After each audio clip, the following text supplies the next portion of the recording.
Pediatric stroke means is there is something which is stopping the supply of the blood to the brain. मतलब brain में अगर हमारे किसी भी कारण से ब्लड सप्लाई कम हो जाता है या ब्रेन में ब्लड बाहर लीक हो जाता है, इसे हम हैमरेज कहते हैं, that is a paediatric stroke. Yes, पहले तो बहुत इंपॉर्टेंट है ये जानने के लिए कि पीडियाट्रिक स्ट्रोक होता है मींस बच्चों में भी स्ट्रोक होता है, जिसके कारण हमारे अडल्ट स्ट्रोक से थोड़े डिफरेंट होते हैं और ये किसी भी एज ग्रुप में हो सकता है। अडल्ट स्ट्रोक्स के कंपैरिजन में पीडियाट्रिक स्ट्रोक, एक तो हमारा फ्रीक्वेंसी डिपेंड करता है कि अडल्ट्स में stroke is more common in compare to the pediatric patients. Secondly the reasons, the risk factors, that is different in case of pediatric population and adult population. And the third is that sometimes the sign and symptoms is also different. Adults explain कर पाते हैं, pediatric के cases में हम लोगों को observe करना पड़ता है, वो sign and symptoms से समझना होता है। Regarding treatment wise, yes, it is also different because medications, the type of therapy, the time to recover, everything is different. But yes, stroke is the same thing. अगर brain में blood supply किसी भी कारण से कम हो जाता है या रुक जाता है, वो brain को इफेक्ट करता है, that is your stroke.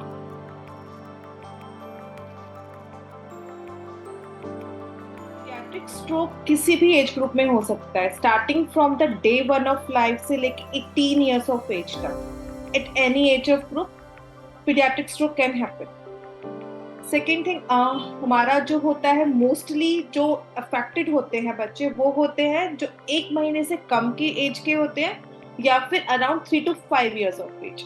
ये दो एज ग्रुप ज्यादा लेबाइल है फॉर पीडियाट्रिक स्ट्रोक के लिए। बट यस, 0 से 18 years of age pediatric stroke कभी भी हो सकता है। Their factors, the causes are different in each age group.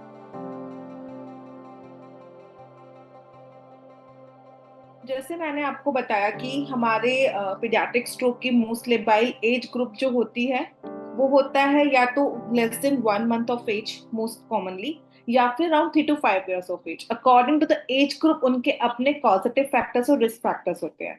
अगर बच्चा 1 महीने से छोटा है, 1 महीने से कम उसका एज है, तो उसमें मोस्ट कॉमनली कॉज होता है ब्रेन का इन्फेक्शन हो जाना, डिहाइड्रेशन हो जाना, पानी की कमी हो जाना बॉडी में, और कुछ जेनेटिक फैक्टर्स जैसे उनके ब्लड के पैरामीटर्स का कुछ इश्यूज होना।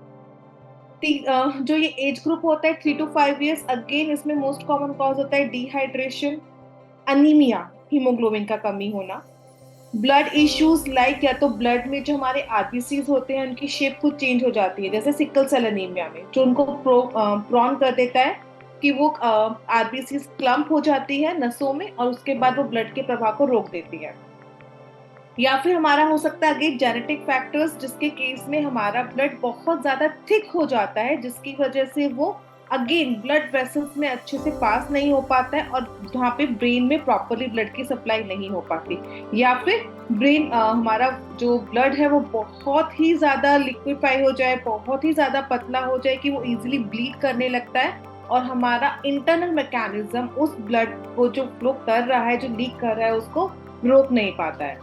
तो as per the age group the causative factors जो होते हैं वो बहुत डिफरेंट होते हैं एंड मोस्ट कॉमनली उसके अंदर या तो ब्लड के इश्यूज होते हैं या हमारा इन्फेक्शन होता है और मोस्ट हमारा एक होता है cardiac defects, congenital heart defects.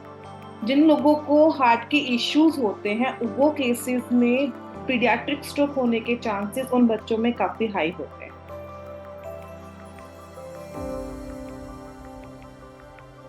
Family history most important.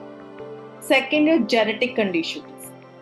Genetic conditions including your congenital abnormalities, blood related issues, बच्चे का टाइम से पहले होना, premature birth और low birth weight, these type are the risk factors which increases the tendency to have the pediatric stroke.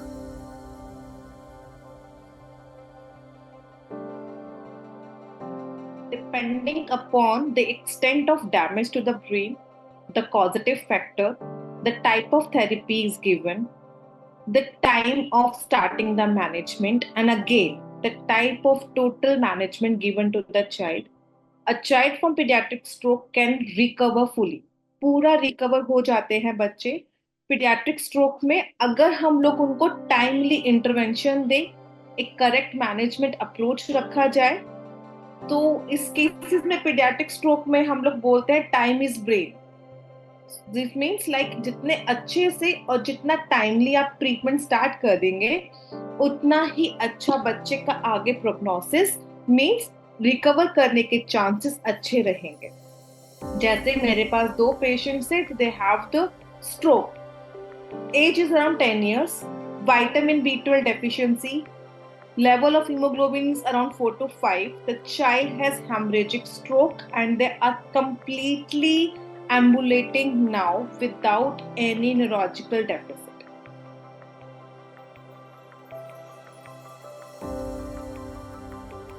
Once the pediatric stroke हो गया है बच्चे को, नाउ जनरली क्या होता है कि उनको या तो एक साइड का कमजोरी आएगा, या उनको स्पीच डिफिकल्टी आएगी, या फिर उनको सीजर्स आएंगे। तो उस केसेस में हमारा फर्स्ट रहता है मेडिकेशन, जस्ट टू प्रिवेंट कि उनको आगे जाके स्ट्रोक ना हो, या अगर उनको झटका आया तो आगे झटका नहीं आए, या किसी भी कारण से जो भी उनका पॉजिटिव फैक्टर रहा है उसका ट्रीटमेंट। साथ में we start with the physiotherapy, जो उनकी वीकनेस को रिकवर करने में हेल्प करता है। स्पीच थेरेपी, अगर स्पीच इश्यूज हैं, लैंग्वेज डिफिकल्टी है, उसको रिकवर करने में हेल्प करता है। Cognitive rehabilitation, special educators, and yes, psychiatric support in case if it is needed.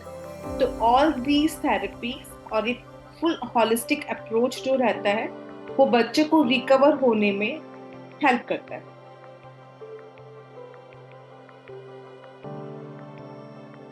जैसे पहले बताया, depending upon the cause of the paediatric stroke, किस कारण से उनको पीडियाट्रिक स्ट्रोक हुआ है, तो पहले तो कॉजेटिव फैक्टर्स अलग है तो उनका ट्रीटमेंट अलग है। Secondly, the medications. Medications are given as per the age, as per the weight, and as per the cause.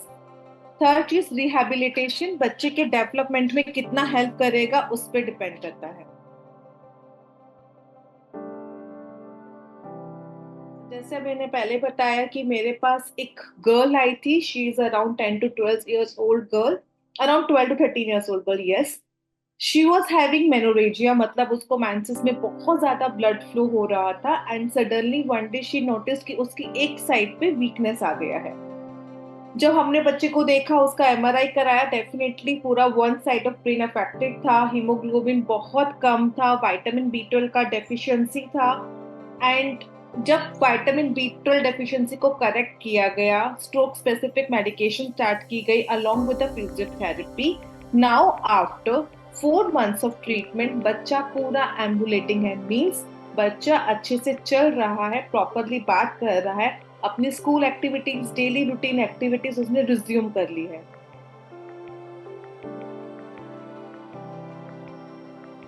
yes. तो health care providers and parents, they are the first person who is going to observe the sign and symptom of stroke, and they are the first people जो identify करेंगे yes ये बच्चे को stroke हो सकता है। तो उनको क्या क्या देखना चाहिए? अगर बच्चे को बॉडी के किसी भी एक साइड पे कोई कमजोरी आती है अचानक से, एक्यूटली, बहुत ज्यादा हेडेक होना, एक साइड के झटके आना, स्पीच में डिफिकल्टी, बोलने में कुछ इश्यूज होना, बोल नहीं पाना या साफ नहीं बोल पा रहा है, अचानक से धुंधला दिखना या बिल्कुल भी दिखाई नहीं देना, चलते चलते बच्चा बैलेंस नहीं बनवा पा रहा है, लड़खड़ा के चल रहा है या चलते चलते गिर गया था, ये सारे जो साइन एंड सिम्टम्स हैं ये दिखाते हैं कि यस बच्चे को पीडियाट्रिक स्ट्रोक हो सकता है। It's suspicious. We should create the awareness among the healthcare provider and the parents. जैसा कि मैंने बताया कि they will be the first person to see the sign and symptoms and they can suspect कि हाँ बच्चे को अगर स्ट्रोक हुआ है तो हमें इमीडिएटली ट्रीटमेंट के लिए जाना है या हमें फटाफट से इमरजेंसी में पहुंचना है।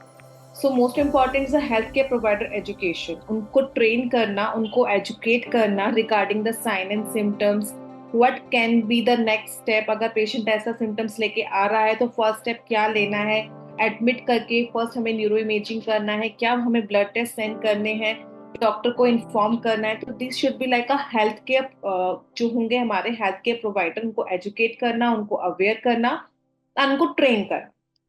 Second, yes, parental education is more important, क्योंकि पेरेंट्स घर पे ही होते हैं जो ऑब्जर्व करेंगे in mainly in case of the paediatric population, because जहाँ पे बच्चा खुद से एक्सप्लेन नहीं कर सकता कि उसको क्या हो रहा है.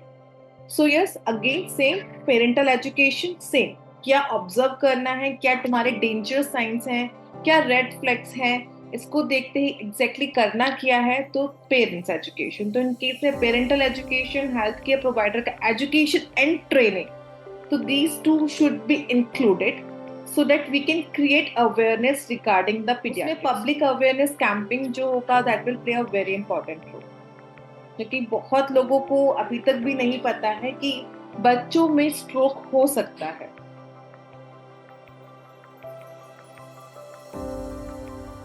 It is the most important case in case of the बच्चा, because when they have a pediatric stroke and they see the other kids तो feel like कि हम क्या नहीं कर पा रहे हैं और क्या होना चाहिए.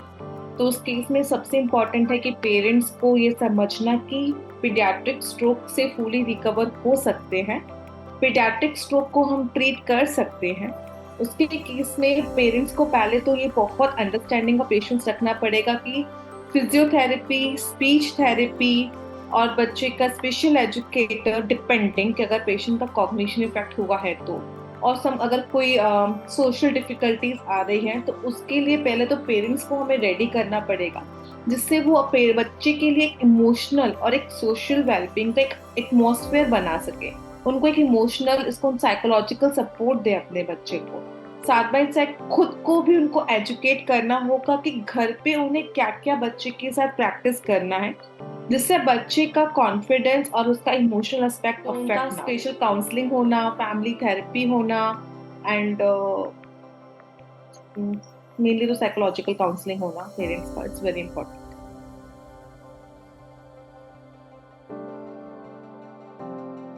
अगर बच्चे को टाइमली हम इंटरवेन नहीं करेंगे, टाइमली मैनेजमेंट नहीं देंगे, उसके केसेस में patient can have a physical disability, like जो वीकनेस है sometimes in very few cases it will not recover fully. तो they are left with some focal logical deficit और some physical disability. Cognition impairment, intelligent question में तकलीफ होना, emotional and behavioral changes that can be because of this physical deficit or depending upon the कौन सा brain का part effect हुआ है, and social difficulties. तो these are the long term issues जो बच्चे face कर सकते हैं अगर proper उनको therapy या timely therapy नहीं दिया गया.